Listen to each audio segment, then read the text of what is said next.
Ya, Anda kembali menyaksikan Breaking News dan ini masih di kawasan Bekasi, pemirsa. Anda menyaksikan warga membawa barang-barang. Tampaknya memang ini barang-barang yang dipersiapkan untuk kemudian membersihkan rumah mereka dari lumpur dan juga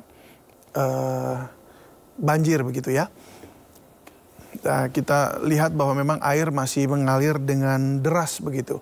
Dan kalau kita tadi saksikan bahwa dari kawasan Katulampa juga pintu air di sana juga tengah dibuka dan ketinggian sekitar 80 cm begitu.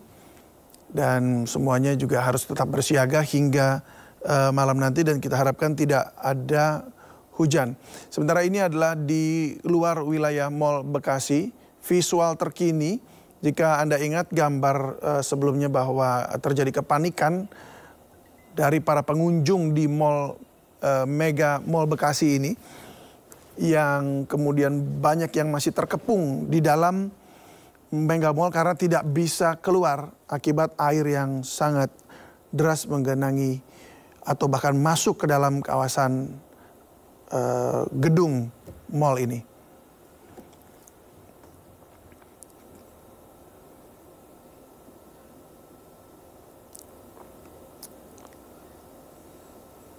Nah, ini adalah gambar saat beberapa waktu lalu ketika air mulai masuk dan menggenangi, menyeruak begitu ya, deras sekali, menghantam dagangan-dagangan yang ada di wilayah atau di dasar mall ini. Dan ini adalah kawasan parkiran yang airnya juga cukup tinggi dan deras sehingga para pengunjung tidak berani keluar dan terkurung di dalam Mega Bekasi Hypermall ini.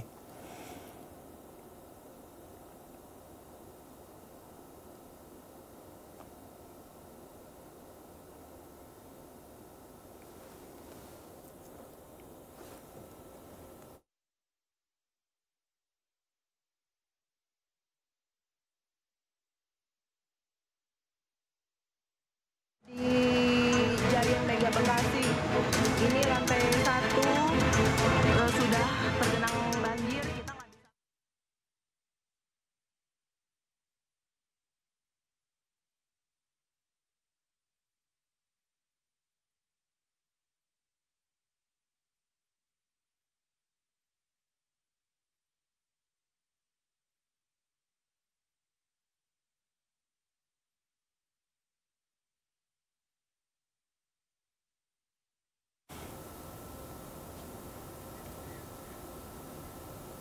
Ya, Anda menyaksikan ini adalah di wilayah Mall Bekasi Hypermall begitu ya. Ini stand-stand yang ada di bawah dekat dengan parkiran juga. Ini tergerus air dan terendam begitu. Sementara sejumlah kendaraan juga terjebak banjir yang begitu besar.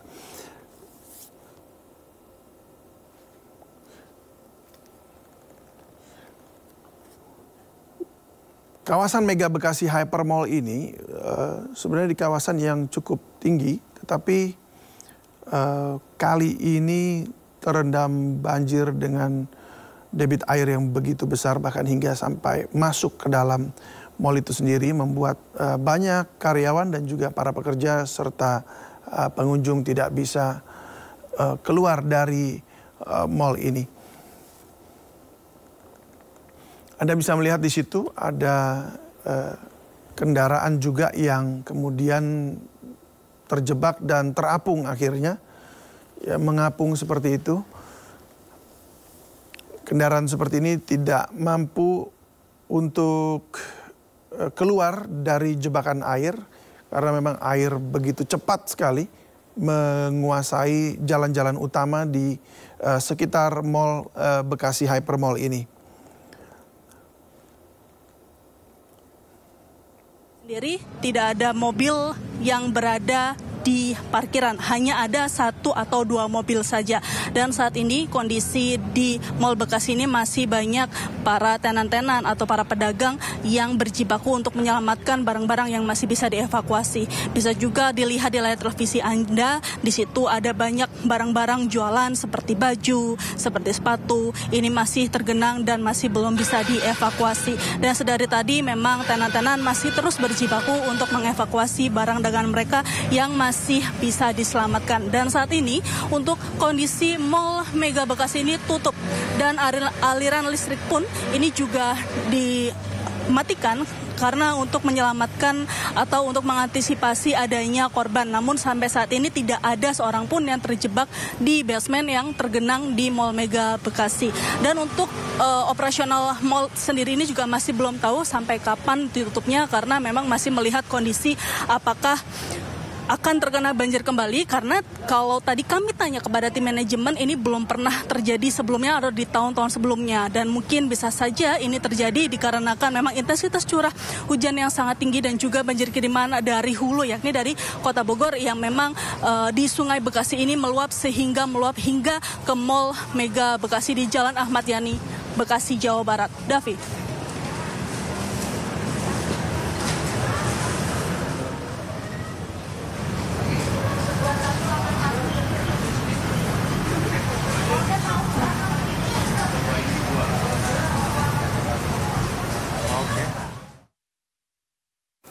Ya, pemirsa, Badan Penanggulangan Bencana Daerah Jakarta mencatat ada sekitar 105 RT terdampak banjir.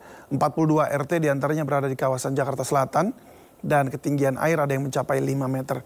Apa saja faktor penyebab banjir ini? Sudah bergabung bersama kami melalui sambungan Zoom bersama Kepala BPBD DKI Jakarta, Isnawa Aji. Selamat sore, Pak Isnawa.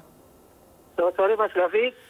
Terima kasih Pak Isnawa sudah bergabung bersama kami di Breaking News. Pak, mengapa banjir kali ini sangat masif dan luas sekali memberi dampak kepada begitu besar wilayah di Jakarta dan juga Bekasi? Iya, jadi kali ini kan sebagaimana rilis dari BMKG bahwa di awal Maret itu beberapa wilayah di Indonesia termasuk Jakarta, Jabodetabek itu akan mengalami situasi cuaca yang ekstrim ya. Kita tahu di Hulu, di Bogor, Katulampa itu 2 hari yang lalu itu sempat begitu level siaga 1 walaupun sempat turun di siaga 2. Nah tentunya 5 sampai 8 jam akan terjadi peningkatan debit air di bantaran-bantaran kali sungai Jakarta. Kita sebutkan misalnya daerah Pesanggerahan Jakarta Barat. Itu terdampak daerah Kedoya, Kembangan, Rawabuaya, ya kan, Meruya, Kebon Jeruk, dan seterusnya. Kemudian terjadi juga peningkatan intensitas debit air di Ciliwung. Tentunya ini berdampak terhadap daerah-daerah yang saat ini viral di lokasi seperti Kebon Pala, Bidara Cina, Pengadegan, Rawajati, Condet, Jatinegara, Kampung Melayu, dan seterusnya. Kita tahu banyak sekali pemukiman di bantaran kali sungai yang betul-betul mepet dengan keberadaan kali dan sungai. Sehingga pada saat terjadi debit air yang tinggi, otomatis bantaran tersebut sangat tergenang, bisa maksimal 2 sampai 2,5 meter, kira-kira gitu Mas David. Baik, ini kan memang seperti yang Anda juga sampaikan tadi bahwa BMKG sudah memperingatkan bahkan sejak bulan November, seingat saya juga. Apakah memang ini Pemprov tidak antisipasi untuk pengerukan kali atau seperti apa sehingga tidak mampu menampung debit air yang besar ini? Mas David, Pemprov Jakarta itu setiap tahun melakukan pengerukan kali sungai waduk danau. Ya, Jakarta punya 313 alat berat. Ya, terus melakukan pengerukan kali sungai waduk danau di seluruh Jakarta tidak hanya mengantisipasi musim penghujan, di musim kemarau pun mereka melakukan pengurukan. Cuma kita tahu sungai di Jakarta banyak yang mengalami penyempitan dan pendangkalan. Misalnya daerah-daerah Kali Mampang, Kali Krukut, Kali Cipinang, dan lain-lain. Untuk itu terus dilakukan pengerukan. Kemudian rekan kami dari Dinas Sumber Daya Air juga terus menambah rumah-rumah pompa, menempatkan pompa-pompa stasioner, membuat sodetan seperti di Ciliwung. Teman-teman dari Dinas Pertamanan Hutan Kota terus menambah ruang-ruang terbuka hijau. Dinas TSA melakukan pembersihan sampah di saringan-saringan sampah di Jakarta dan lain-lain. Artinya kita terus melakukan berbagai upaya, tidak hanya tahun ini. Ya kita lihat sudah banyaklah perubahan, ada vertical drainage, kolam-kolam retensi, dan lain-lain. Jadi semuanya itu sudah diaktifkan sebenarnya Pak ya? Ya? Semuanya sudah diaktifkan sebenarnya ya ketika semua sudah selama berjalan, musim hujan ini? memang hampir semua wilayah termasuk di luar negeri kan mengalami global warming ya, perubahan cuaca yang sangat ekstrim sehingga terjadi curah hujan dengan intensitas tinggi yang ini juga menjadi PR bagi pemerintah Jakarta termasuk daerah-daerah penyangga dalam mengantisipasi luapan banjir ini, kira-kira gitu. Iya, nah kemudian nih, hujan kan masih tampaknya akan mengguyur Jakarta, bahkan 5-8 jam akan terjadi peningkatan debit air, diperkirakan seperti itu. Lalu bagaimana antisipasi atau langkah lanjutannya untuk mitigasi bencana ini, Pak? Tadi pagi saya rapat, Mas David, dengan Pak Menko PMK, Kepala BNPB, BMKG, Kabasarnas, dan lain-lain. Termasuk para kepala BPBD se-Jabodetabek Jur. Jakarta, sebagaimana arahan Bapak Gubernur Pak Wagub, kita akan segera melakukan operasi modifikasi cuaca. Ya, kita mendapatkan warning dari BMKG bahwa lusa beberapa hari ke depan cuaca Jakarta akan lebih agak ekstrim. Nah, untuk itu kami BPBD sedang menyiapkan operasi modifikasi cuaca untuk mencoba melakukan antisipasi dampak cuaca ekstrim di Jakarta. Sehingga kami berupaya meminimalisir dampak cuaca ekstrim terhadap kemungkinan peningkatan banjir dari hulu maupun cuaca ekstrim yang ada di atas Jakarta. Kira-kira gitu, Bang. Baik, memang upaya-upaya tersebut tentu kita berharap berhasil untuk menjaga supaya tidak ada tambahan air lagi dari langit begitu ya. Tetapi begini, ini kan 5-8 jam ini akan ada peningkatan itu katanya. Lalu kemudian tadi saya dengarkan juga informasi bahwa air akan masih terus menggenang hingga 3 hari ke depan sampai dia itu surut. Jikalau memang ternyata kemudian cuaca masih terus memburuk dan intensitas hujan semakin tinggi, apakah situasi akan seperti ini akan semakin parah atau bagaimana dari yang BPBD sudah perkirakan? Ya, yang pasti kan kami menyiagakan seluruh kekuatan yang ada di Pemprov Jakarta. Kami didukung oleh dinas-dinas teknis, ya kan. Kami terus melakukan upaya-upaya mitigasi, penanganan pengungsi dan lain-lain. Ya, kita berharap cuaca ke depan itu bisa mengalami perubahan intensitas dan tidak mengarah ke ekstrim, walaupun kami tetap akan melakukan operasi modifikasi cuaca.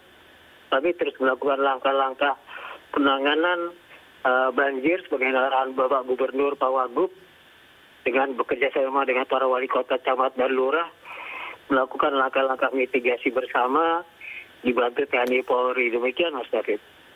Baik, ya Pak Isnawa, ini untuk posko pengungsian sendiri sekarang sejauh ini sudah berapa banyak yang dikerahkan untuk warga yang mengungsi dan bagaimana dengan logistiknya? Apakah masih cukup atau seperti apa situasinya? Titik pengungsian sudah kami siapkan, ya, di Pejaten Timur, di Kebon Pala, Pegadegan, Rawajati. Kami dibantu oleh Dinas Kesehatan, Dinas Sosial, ya kan, teman-teman dari Satpol PP, Damkar, aparat kelurahan, kecamatan, BPBD, dibantu Dinas Sosial dan lain-lain juga sudah mendropping logistik, ya kan. Kami membantu terpal, tempat tidur. Daya tampungnya cukup, Pak? Ya, artinya kami terus mendorong dukungan logistik, walaupun saya berterima kasih banyak sekali relawan, masyarakat yang juga membantu warga pengungsian. Ini sebagai wujud kepedulian sosial, ya, di antara kita semua dalam bahu-membahu membantu penanganan pengungsi yang ada di titik tersebut, Mas. Tadi reporter kami sempat menelusuri wilayah-wilayah yang terendam air hingga 3 meteran begitu, Pak, ya. Itu ada beberapa warga yang tidak mau meninggalkan rumah mereka. Untuk air bersihnya dan juga listriknya kan terputus. Apa yang bisa dilakukan atau yang sudah dikerjakan oleh BPBD bagi warga-warga tersebut, Pak? Ya, memang kami tidak bisa memaksakan mereka untuk meninggalkan bangunan mereka. Karena dikhawatirkan mungkin mereka ada barang-barang berharga dan lain-lain. Tetapi kami minta Pak RT, tokoh masyarakat mendata mereka, ya, kemudian melaporkan kalau butuh segera dievakuasi. Kami utamakan lansia, balita, ataupun orang-orang sakit untuk segera pindah ke titik pengungsian dulu. Walaupun mungkin ada orang tua ataupun penduduk dewasa yang berusaha bertahan di lantai 2 ataupun di lantai 3-nya. Tetapi sekali lagi kita terus memantau, memonitor kondisi warga masyarakat tersebut. Saya terima kasih dukungan TNI Polri, TNI, Kantor SAR, Rescue yang terus memantau lokasi-lokasi ketinggian banjir yang ada di pemukiman di Jakarta, Mas David. Baik, Pak, saya berikut ini hanya ingin mengkonfirmasi saja data yang sesuai mungkin dari Anda. Apakah betul memang titik banjir saat ini di Jakarta tambah menjadi 105 RT, Pak? Gimana? Saya hanya ingin mengkonfirmasi saja data dari BPBD. Apakah betul ini memang wilayah yang terdampak banjir itu mencapai 105 RT begitu hingga betul, saat... Betul. Ada 105 RT yang tersebar di 3 wilayah. Jakarta Timur, Jakarta Barat, dan Jakarta Selatan. Oke, dan itu berapa jumlahnya di Jakarta Timur, Jakarta Barat, dan juga Jakarta Selatan, Pak? Yang terdampak. Ya, ada 105 RT yang tersebar di masing-masing wilayah. Datanya kami selalu update ke rekan-rekan media yang selama ini setiap jam kita update perubahan jumlah RT-nya, Mas David. Baik, untuk wilayah yang paling dalam itu di mana, Pak, saat ini yang terendam? Kita monitor di daerah IKPN Bintaro, ada di daerah Rawajati, kemudian ada lagi di daerah Kebon Pala, kira-kira gitu. Udah, baik, terima kasih kalau begitu Pak Isnama sudah berbagi bersama kami dan selamat bertugas kembali, Pak. Tetap semangat, salam buat rekan-rekan BPBD, Pak. Terima kasih. Terima kasih. Evakuasi lagi dari warga yang masih berada di rumah, dan informasi yang kami dapatkan, Davi, bahwa untuk di area dalam Perum Pondok Gede Permai kini masih ada ratusan bahkan hingga ribuan warga yang dievakuasi.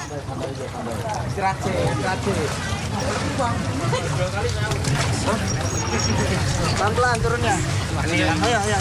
Mas, tadi kalau boleh tahu ketinggian rumahnya sampai berapa? Sampai 2 meter. Oh, sampai 2 meter. Iya. Mas mungkin agak maju sedikit, Mas. Iya. Oke. Saya juga buru-buru. Iya, oke. Tapi kalau dari Mas sendiri, ini harapannya gimana, Mas, dengan adanya situasi seperti ini? Kalau bisa mesinnya diperbanyakin lagi tuh mesin, tapi tanggulnya lebih tinggi. Tadi Masnya kalau boleh tahu namanya Mas siapa, Mas? Mas Budi. Mas Budi tadi nunggu sampai berapa lama, Mas? Dari jam 1 malam. Dari jam 1 malam ya. Oke, siap. Terima kasih Mas Budi atas waktunya. Semoga terus sehat ya, Mas. Ya, pemirsa, tadi baru saja kita tanyakan salah satu warga yang berhasil dievakuasi, menunggu berjam-jam untuk pada akhirnya bisa mengevakuasi dan mengharapkan adanya perahu karet yang nantinya bisa membawa mereka. Hingga kini masih ada ratusan warga yang menanti untuk dievakuasi oleh petugas ataupun relawan dan juga dari pemerintah. Yang memang salah satu kendala dari adanya evakuasi ini adalah bahwa jumlah perahu karet yang disediakan untuk mengevakuasi ini cukup sedikit ataupun juga tidak seimbang, hanya sekitar belasan saja. Kita saksikan bersama-sama, Davi, bahwa warga memang sangat mengandalkan adanya perahu karet ini untuk proses evakuasi. Mau stay di situ kah? RT 5 RW 10 sini. Ibu, pojokan Pak Dwi. ibu mau stay di situ kah? Tadi kita habis dari situ. Iya, Pak Yatno. Pulang ke rumah ya? Ibu turun lagi ya motor. Ya turun lagi lah, kan rumah kita di bawah. Nanti malam kalau misalnya kami nggak ada yang masuk ke dalam, mohon maaf ya. Kan ini kan nggak searah ya. Maksudnya kita nyari yang searah dulu ya. Saya menyarankan untuk ibu sekeluarga Sabar ya. evakuasi Kita aja. selalu habis dari situ. Keluar aja, jangan ada yang masuk ke dalam. RT 6. Ini mau ke Ada orang kita. Oke, sip. Ya udah, keluar ya, Bu. Adit kemana, Dit? Nganter siapa? Nih, Ibu Oh, ibu masih di sana. nggak ada di sana, mana ada diambil. Iya, Davi. Tadi kalau misalnya kami baru saja menyaksikan ada satu perahu karet yang justru mengantarkan dua warga, sekitar dua warga begitu, dari posko BNPB untuk kembali ke rumah.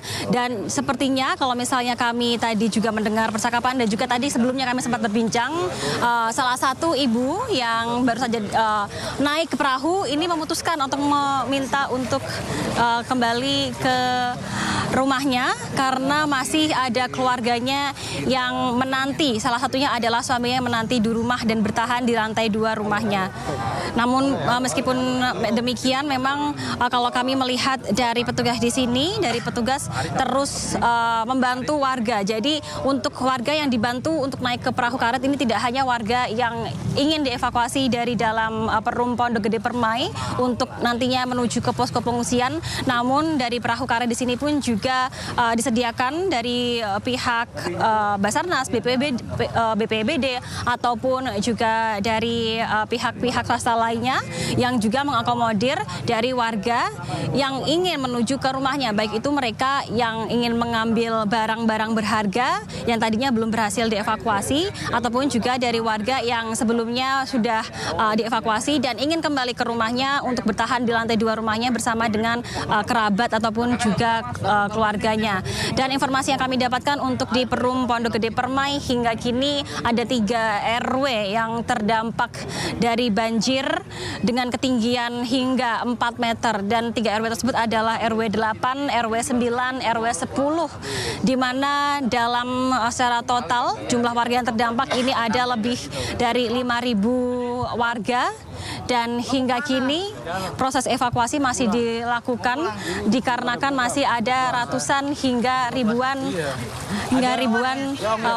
warga yang mungkin kita langsung tanyakan saja ke salah satu warga yang sepertinya Bapak kalau boleh tahu ini mau mengarah ke rumah ya Pak ya? Betul. Oke Pak, mungkin bisa perkenalkan dulu nama siapa Pak? Namanya Pak Rasikun. Pak Rasikun. Pak Rasikun, ini tadi sudah berhasil dievakuasi ke sini. Iya. Lalu sekarang mau ke rumah, kalau boleh tahu kenapa Pak? Mau buka puasa untuk keluarga. Ini kalau boleh tahu Pak, buka puasa tadi dapat dari bantuan Pak? Bantuan. Iya. Nah ini membawa untuk siapa saja Pak? Untuk anak dan istri. Ya. Mungkin agak anak dan istri ya Pak? Iya.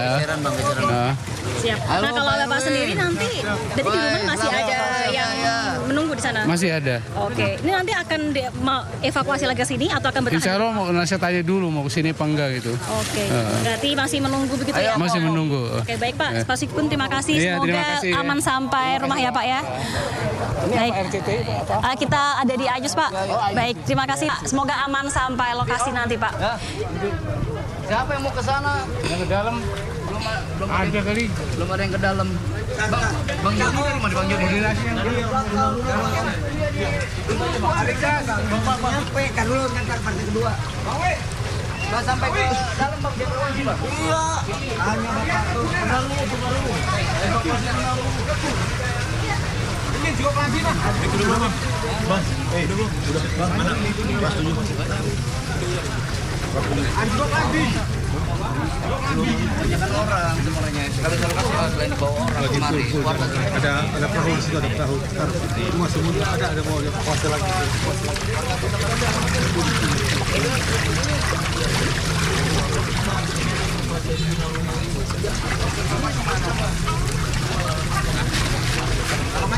Iya Davi dan juga pemirsa, ini memang dikarenakan pada saat ini seperti kita ketahui masih ataupun juga sudah masuk bulan Ramadan, sehingga kalau kami tadi berbincang dengan warga, ada beberapa warga yang tadi mereka sudah dievakuasi, lalu juga ternyata sekarang memutuskan untuk kembali dulu ke rumah, dikarenakan di rumahnya masih ada beberapa kerabat ataupun juga keluarganya yang menunggu di rumah untuk nanti berbuka puasa bersama. Seperti tadi salah satu narasumber dari Para Sikun yang kami tanyai tadi, beliau menyampaikan bahwa tadi sudah dievakuasi, namun dikarenakan beberapa menit lagi ini menjelang buka puasa dan tadi dari Pak Rasikun mendapatkan bantuan makanan, ini beliau memutuskan untuk berusaha naik ke perahu untuk nantinya kembali ke rumahnya dan berbagi bantuan makanan yang telah ia bawa.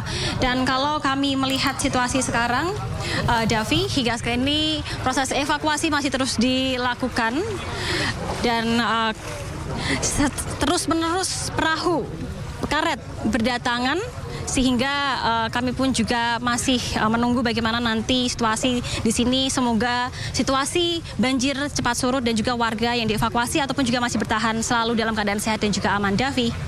Baik, terima kasih Amrina Rida melaporkan langsung dari Perum Pondok Gede, Permai, Bekasi, Jawa Barat. Nanti kita update lagi informasinya dari sana. Terima kasih. Pemirsa, jangan kemana-mana, Breaking News masih akan kembali usai jeda berikut. Tetaplah bersama kami.